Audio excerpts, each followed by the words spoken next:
Rose and Toast episode 4. You didn't think this would be back, but man, I have to do this after seeing what I saw. Well, a friend of mine sent me a screenshot of a TD2000, not an MG TD, a TD2000. Now, for those of you who are not in the know, a TD2000 is basically a replica of the original MG TD that was made in the 40s and 50s by MG, of course. It was wildly popular back then.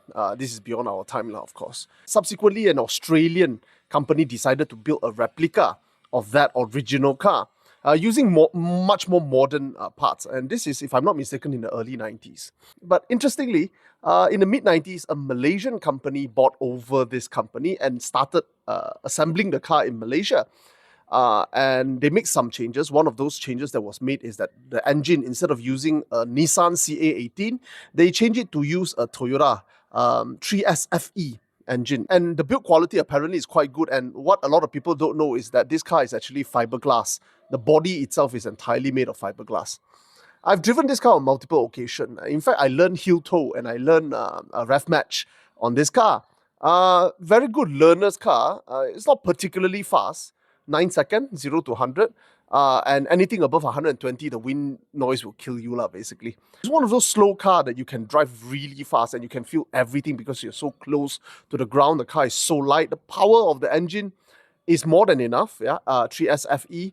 And you'll be surprised how good it sounded. Actually, I'm surprised that a Japanese engine can sound like this because most of the time you can't hear Japanese engine, all you hear is Japanese exhaust, not engine, okay? So anyway, they manufactured this from the mid-late 90s in Malaysia up until 2006. But of course, not being a mass manufacturer, the build quality, even though considered quite good, especially if you compare to kit car standard, this is considered quite good, but the reality is a lot of things are not built to a very high standard. So for example, the seats, most of the units I've seen, the seat has completely sunken.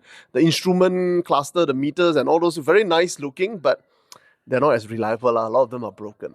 But the reality, however, is these are very simple cars. They're not expensive to restore. They are not expensive to put back into shape, especially considering the fact that they're running Japanese engine and Japanese drivetrain. So when my friend sent me a so-called restored TD2000, he calls it MG TD2000. It's a TD2000, it's not an MG TD, okay? Asking 388,000 ringgit, I'm like, wow, it's a free country. It's a free market. You can price whatever you want. But if you sell nasi lemak for 100 ringgit, someone's going to make a video about that, and that's me. This car is, number one, it's not actually a classic car. Number two, there is a large number of these cars running around in Malaysia. Based on what I check here in data.gov.my, from year 2000, because the data only goes back to the year 2000, to 2006, there was 67 units registered in Malaysia. And not taking into account the ones that was registered before year 2000, Even in my car group itself, I know 6 units of them. And if you offer them any one of them 200,000 ringgit, I can guarantee you all 6 will be lining up to sell to you. The car is not worth 380,000 ringgit. It's not even worth 200,000 ringgit. In fact, you can't even transact at 100. Now, I see over the years people ask 110, 120. That's asking price lah. It's not going to transact at that price. Let me tell you why you cannot transact at that price. Very simple. Because the TD2000 is a replica of the MG TD. It's a great car, sure, but it's a replica of the MG TD. So prices of TD2000 will forever be pegged to the prices of MG TD. How much would a 70-year-old MG TD be worth? Now, in my head, I would be thinking a very good condition, well-restored, original condition, maybe 200, maybe 300,000 ringgit. So you can never fetch that price. You can never even fetch half that price. Lo and behold, I did a quick check of its prices in the UK. Look at this, 10,000 US dollar, 12,000 US dollar. Relatively good condition ones are transacting less than 50,000 ringgit. You are asking 300 over 1,000. Don't lah, brother. And then in my research for this quick video, I even found another one. I don't know whether it's a typo lah. Maybe he's asking 110,000, but it is 1.1 billion. Don't lah, brother. Guys, don't. So that is the roast of the day. Go to the market, pick up the fish, press the chicken, look at the vegetable, pay attention to prices lah. Prices don't exist in a vacuum. But what is the toast of the day? Well, I found this MGB on Facebook. This is a late model rubber bumper MGB asking 50 over 1,000 ringgit.